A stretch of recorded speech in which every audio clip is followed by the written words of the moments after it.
If you are body and breath alone, then there is no problem. Then death is nothing. It is not a door to anything. It is simply a stopping, not a disappearance. It is just like a clock. The clock was ticking, working. Then it has stopped. You don't ask where that tick has gone. It is meaningless. It has gone nowhere. It has not gone at all. It has simply stopped. It was a mechanism. Something has gone wrong in the mechanism. You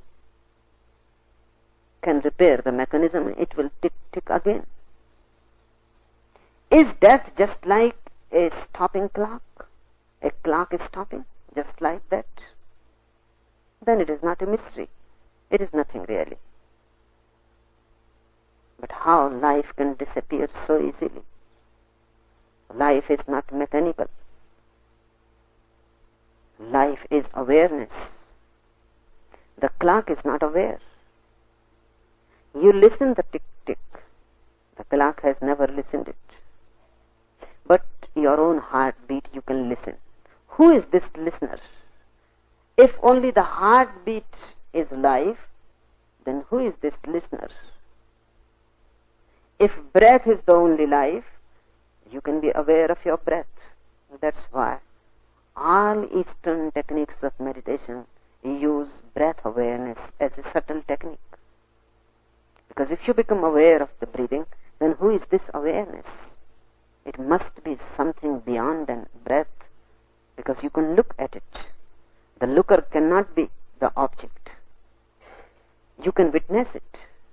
You can close an eyes and you can see your breath going in and coming out. Who is this seer? The witnessing. It must be a separate force. It does not depend on breathing. When the breathing disappears, it is a stopping of a clock. But where goes this awareness?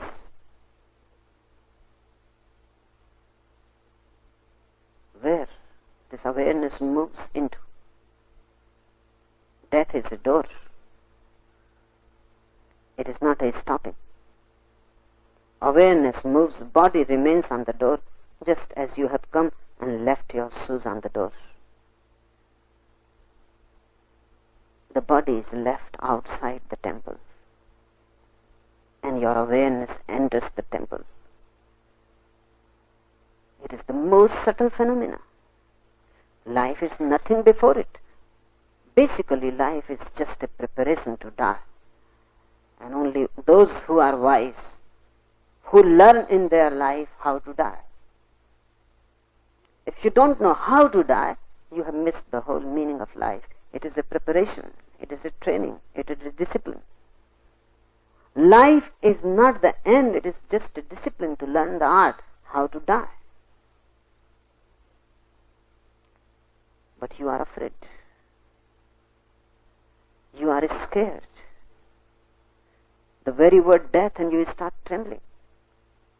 That means you have not yet known life, because life never dies. Life cannot die. Somewhere you have got identified with the body, with the mechanism. The mechanism is to die. The mechanism cannot be eternal, because the mechanism depends on many things. It is a conditioned phenomenon. Awareness is unconditional. It doesn't depend on anything. It can float like a cloud in the sky. It has no roots. It is not caused. It is never born, so it can never die. Whenever someone dies, you have to be meditative near, because the temple is just near and it is holy ground. Don't be childish. Don't bring curiosities.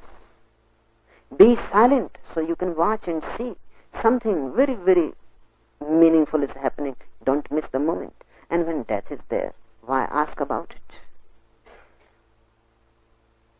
Why not look at it? Why not Watch it. Why not move with it few steps? I won't say, said Dojo. Well, insisted Zengen, I am not saying, and that's final, said Dojo.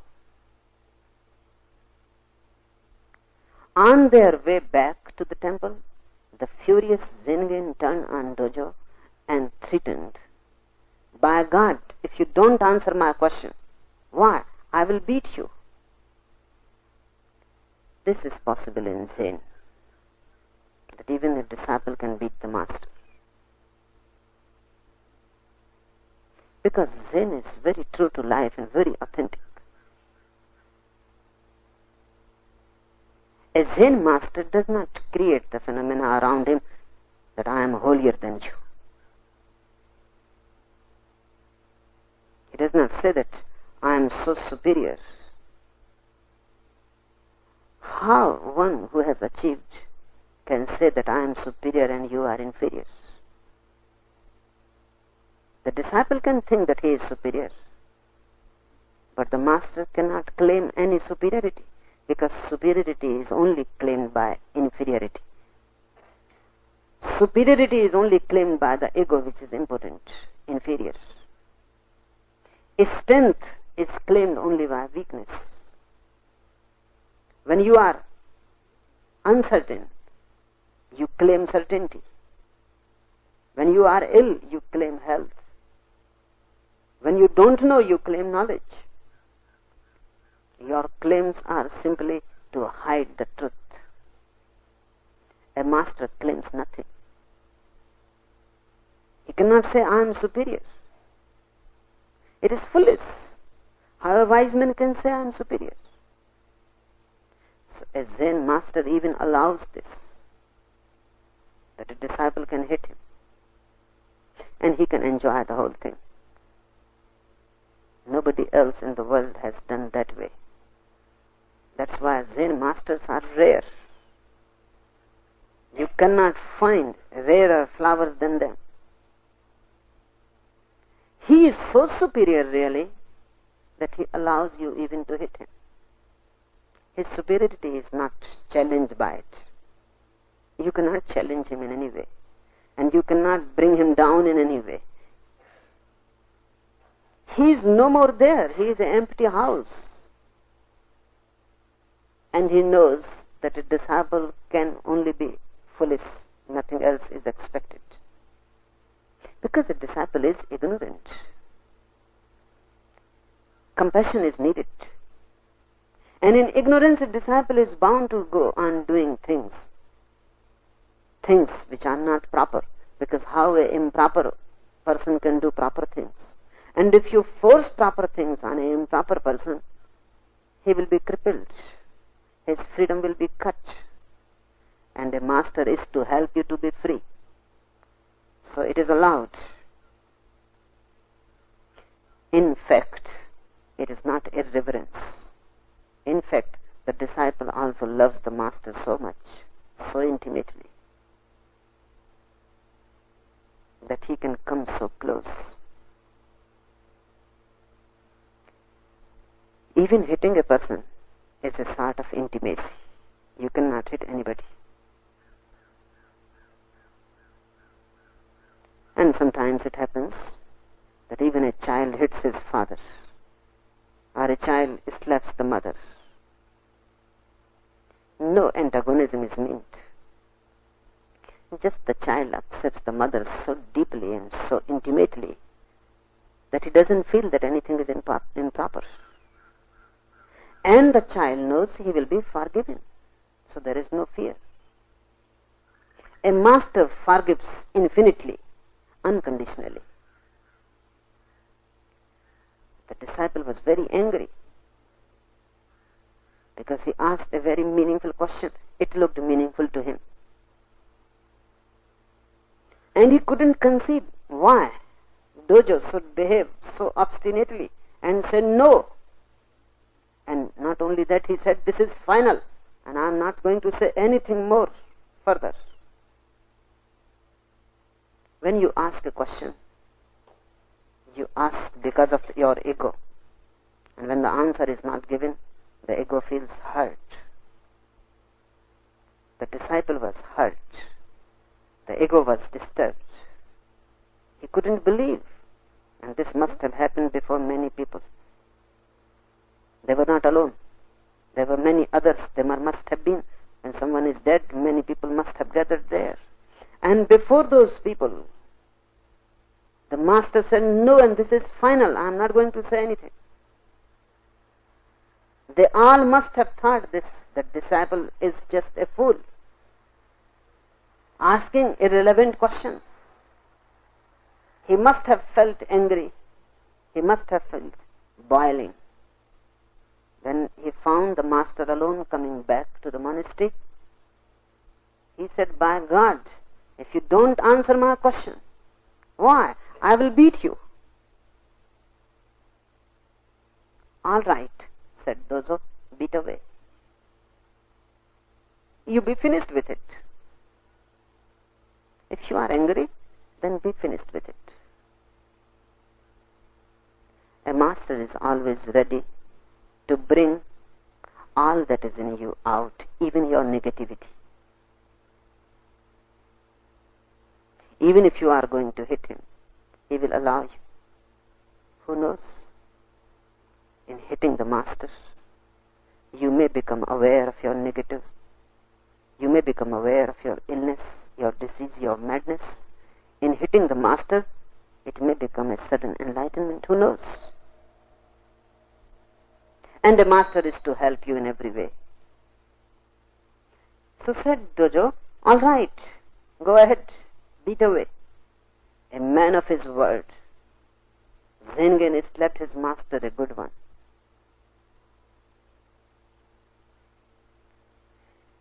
Some time later, Dozo died, and Zengen, still anxious to have his question answered, went to another master, Sekiso, and after relating what had happened, asked the same question of him.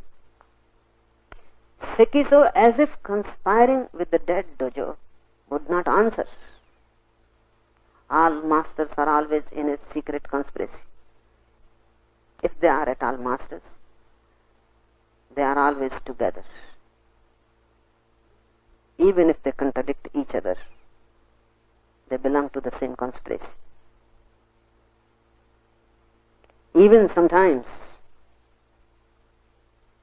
they say that the other is wrong. They are in a conspiracy. It happened, Buddha or Mahavir, both were contemporaries, and they moved in the same province, Bihar. It is known Bihar because of them. Bihar means their field of movement. They walked all over that part. Sometimes they were in the same village. Once it happened, they were staying in a same roadside inn. Half the inn was engaged by Buddha and half by Mahavir. But they never met each other, and continuously they refuted each other. And disciples used to move from this master to another. It has remained a problem. Why? Buddha even will laugh. He will joke about Mahavir. He will say, that fellow. So he claims that he is enlightened. He claims that he is all-knowing. But I have heard he will say that once it happened, he knocked at a door to beg his food, and there was no one inside. And I have heard that he claims that he is all-knowing, and even this much he couldn't know, that the house is vacant. He goes on joking. He says, once Mahavir walking stepped on the tail of a dog, and when the dog jumped and barked, only then he could know that the dog is there, because it was morning and dark. And that fellow says that he is all-knowing. And he goes on joking. Many he cuts many jokes against Mahavir. They are beautiful. They are in a conspiracy, and this has not been understood, neither by Jains nor by Buddhists. They have missed the whole point. They think they are against each other, and Jains and Buddhists have remained against each other for these 2000 years. They are not against. They are playing a role, and they are trying to help people. There are two different types.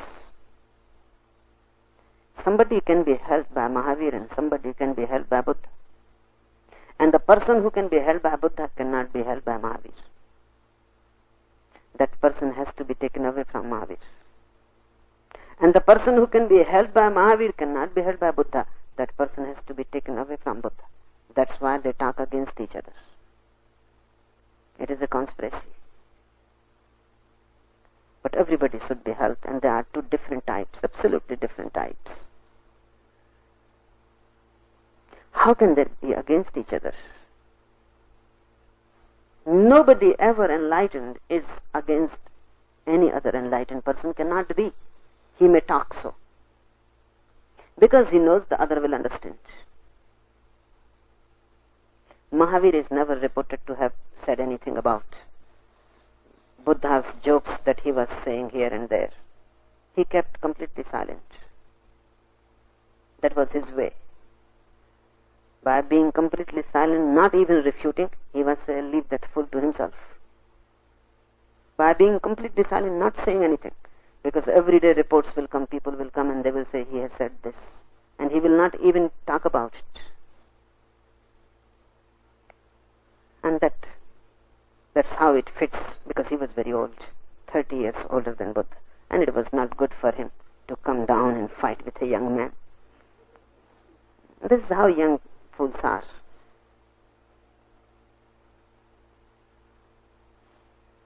But he was the same against other teachers who were older than him.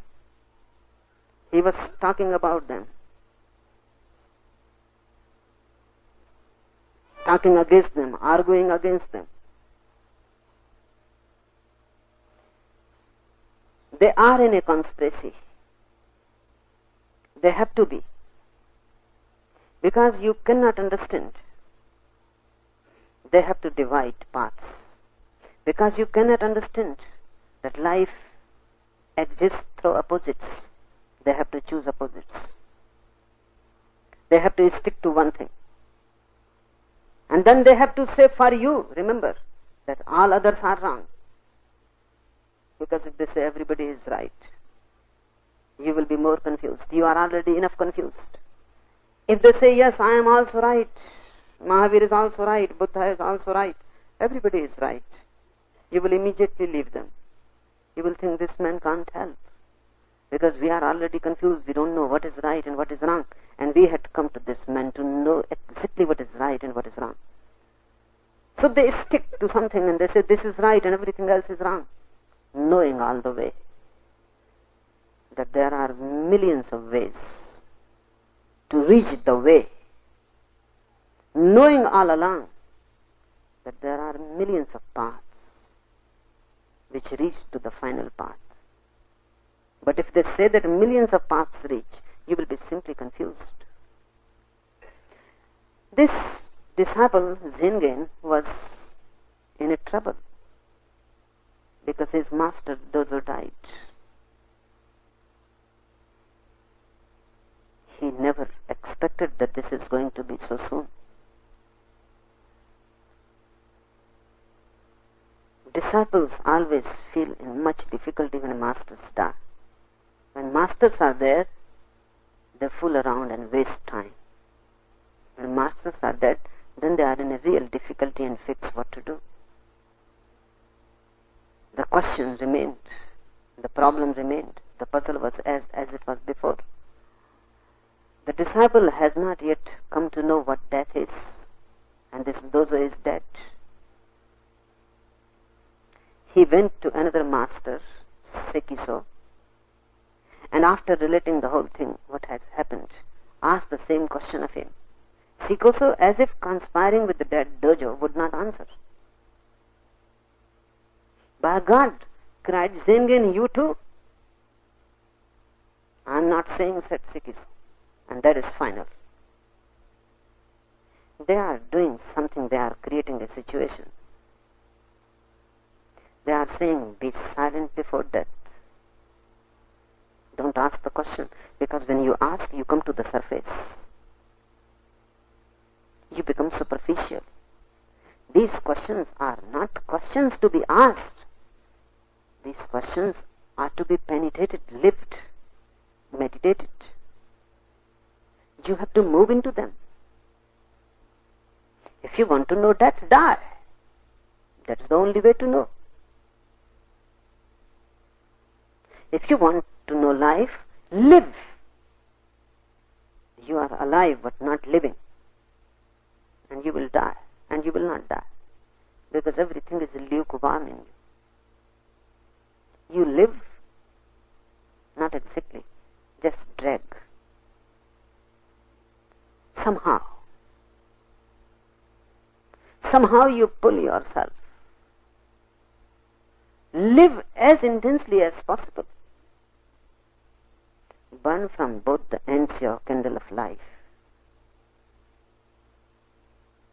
Burn it so intensely. If it is finished in 1 second, it is okay. But at least you would have known what it is. Because only intensity penetrates. And if you can live an intense life, you will have a different quality of death, because you will die intensely. As life, so will be the death. If you live dragging, you will die dragging. You will miss life, you will miss death also. Make life as intense as possible. Put everything at stake. Why worry? Why be worried about the future? This moment is there. You bring your total existence in it. Live intensely, totally, wholly. And this moment will become a revelation. And if you know life, you will know death. This is the secret key. If you know life, you will know death. If you ask what death is, it means you have not lived. Because deep down they are one. What is the secret of life? The secret of life is death. If you love, what is the secret of love? Death. If you meditate, what is the secret of meditation? Death. Whatsoever beautiful and intense happens, always happens through death. You die. You simply bring yourself totally in it and die for everything else. You become so intense that you are not there. Because if you are there, then the intensity cannot be total. Then two are there. You love, and lover is there, then love cannot be intense. You love so deeply, so totally, the lover disappears. You are just the energy moving. You will know love. You will know life. You will know death. These three words are very meaningful.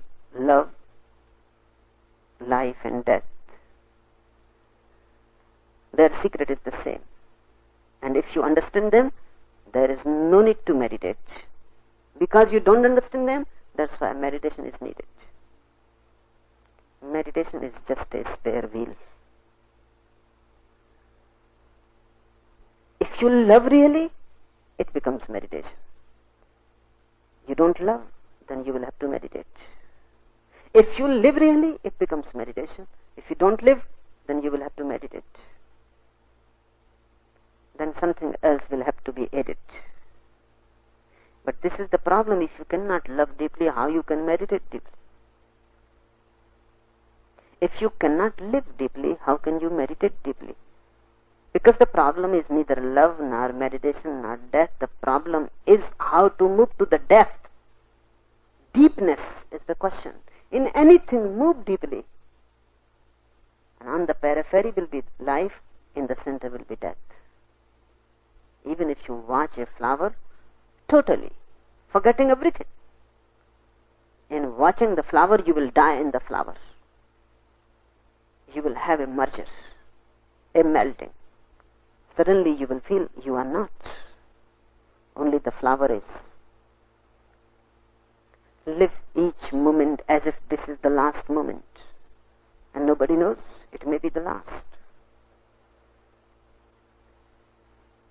Both the masters were trying to bring him a awareness. Said Sikiso, by God, when he heard the disciple telling him the whole story, he also said, no, I'm not saying. And that is final. He repeated the same words of dojo. First time the disciple missed, but not the second time. At that very instant, Zengen experienced an awakening. A satori happened. Suddenly a lightning. He became aware. First time he missed. It is almost always so.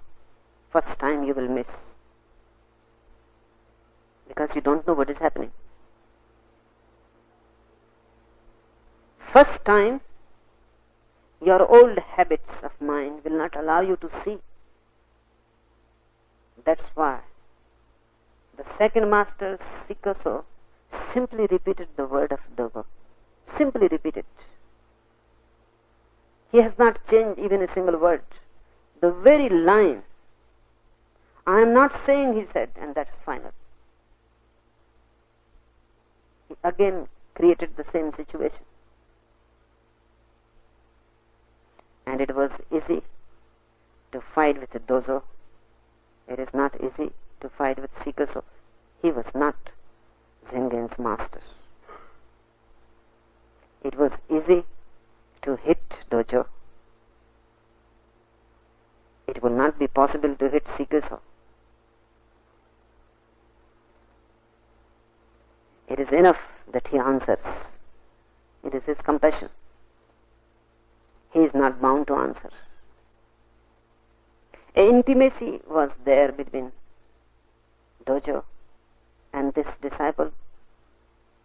Sometimes it happens when you are very intimate, you can miss. Because you take things for granted. Sometimes a distance is needed. It depends on persons. Few persons can only learn when a distance is there. Few persons can learn only when there is no distance. There are two types of people. Those who can learn from a distance, they will miss a master. Their own master they will miss. But he prepares them. Many of you are here who have worked in your many lives with many other masters. You have missed them. But they have prepared you to reach to me. Many of you will miss me, but I will have prepared you to reach somebody else. So nothing is lost. No effort is wasted. Dojo created the situation. Sikoso fulfilled it. At that very instant, Zengen experienced an awakening. What happened? Listening again the same words? Is there a certain conspiracy?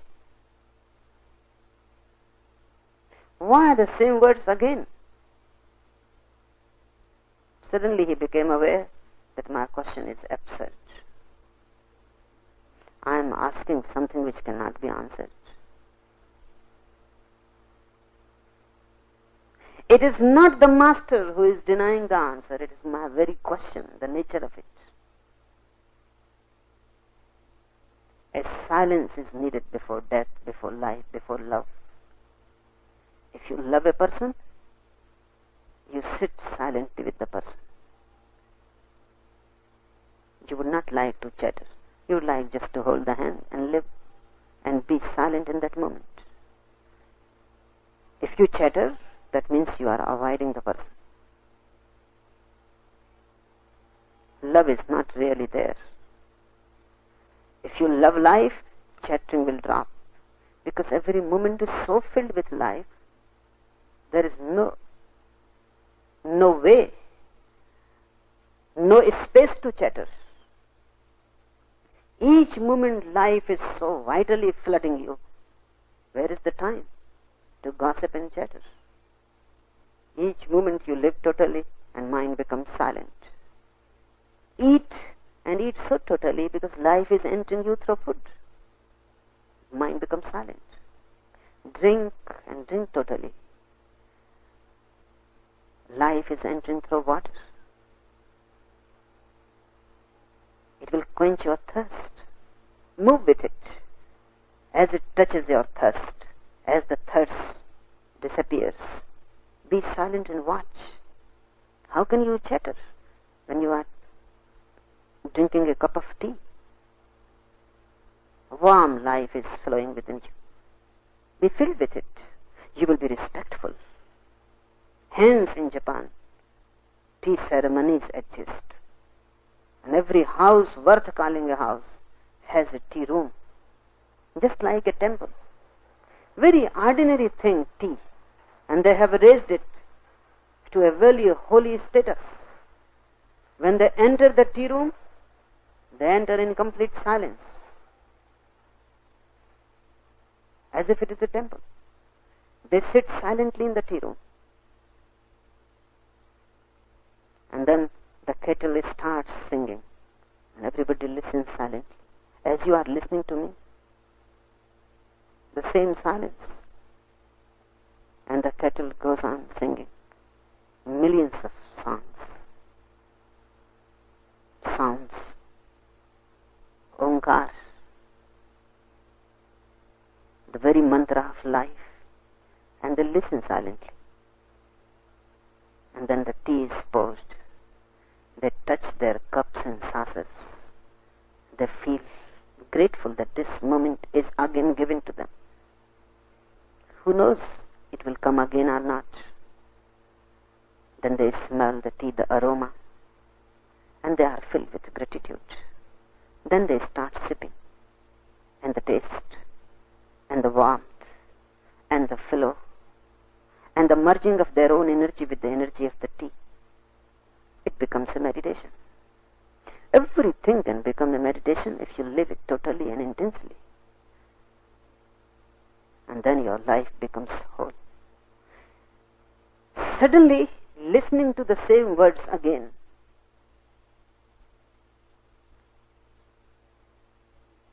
Zengen came to realize that I was wrong and my master was right. I was wrong because I thought he is not answering. He is not paying attention to my question. He is not caring about me at all and my inquiry. My ego was hurt, but I was wrong. He was not hitting my ego. I was not at all the question. The very nature of death is such. Suddenly he is awakened. This is called Satori. It is a special enlightenment. There exists in no other language an equivalent word to Satori. It is a specially Zen thing. It is not Samadhi, it is Samadhi. It is not Samadhi because it can happen in very ordinary moments.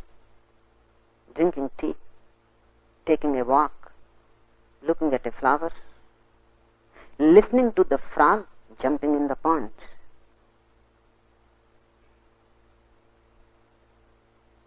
It can happen in very ordinary moments, so it is not like a Samadhi about which Patanjali talks.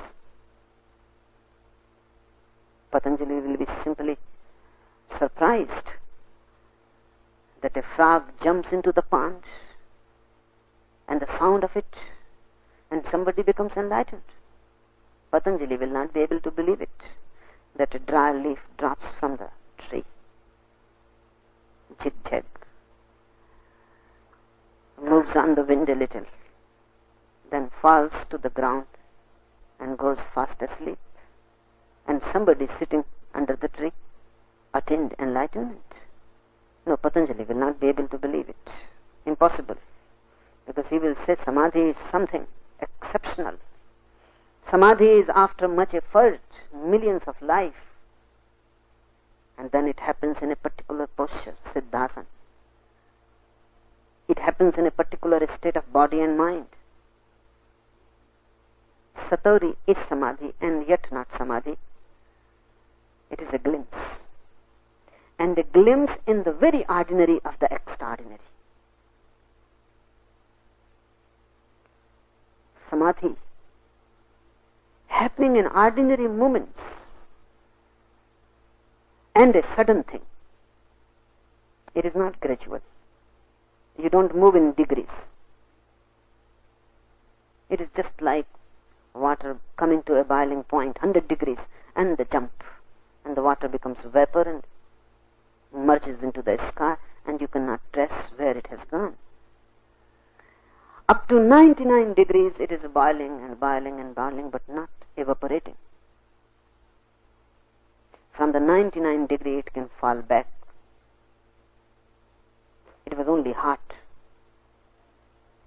but it passes the 100th degree and there is a sudden jump. The situation is the same.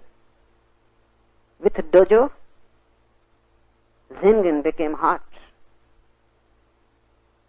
but couldn't evaporate. It was not enough. He needed one more situation. Or he may have in a need of many more situations. Then with Shikizo, the same situation. And suddenly something is hit. Suddenly the focus changes, the gestalt. Up to now he was thinking that it is his question which Dozo has not replied. He was egocentric. He was thinking it is me who has been neglected by my master. It was not careful enough about me and my inquiries. He didn't pay enough attention to me and my inquiry. Suddenly he realizes that it was not me that was neglected, or the master was indifferent, or he didn't pay attention. No, it was not me. It is the question itself. It cannot be answered. Before mysteries of life and death, one has to be silent. The gestalt changes. He can see the whole thing. Hence, he attains a glimpse. Whenever gestalt changes, you attain a glimpse. That glimpse is Satori. It is not final. You will lose it again. You will not become a Buddha by Satori. That's why I say it is a Samadhi and yet not a Samadhi. It is an ocean in a teacup. Ocean, yes, and yet not ocean. Samadhi in a capsule. It gives you a glimpse, an opening, as if you are moving in a dark night in a forest lost. You don't know where you are moving, where is the path, whether you are moving in right direction or not, and then there is suddenly a lightning. In a moment, you see everything. And then the light disappears. You cannot read in a lightning, because it is a moment. You cannot sit under the sky and start reading in a lightning. No, it is not a constant flow. Samadhi is such you can read in its light. Satori is like lightning. You can see a glimpse of the whole. All that is there, and then it disappears. But you will be not the same again. It is not final enlightenment, but a great step towards it. Now you know. You have a glimpse. Now you can search more of it. You have tasted it. Now Buddhas will become meaningful. Now if Zengen meets Dojo again, he will not hit him. He will fall on his feet and ask for his forgiveness. Now he will weep millions of tears, because now he will say, what compassion was Dojo that he allowed him to hit him. He said, oh, okay, go ahead, beat away. If he meets Dojo again, Zengen will not be the same. He has not tasted something which changes. He has not attained the final. The final will be coming. But he has got the sample.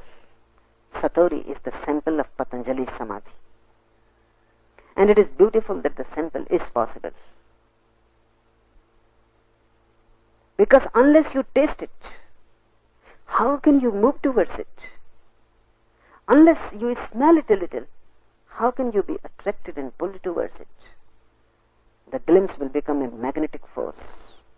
You will never be the same. And you will know something is there. Whether I find it or not, that's up to me. But trust will arise. Satori gives trust. And it starts a movement, a vital movement in you towards the final enlightenment. That is Samadhi.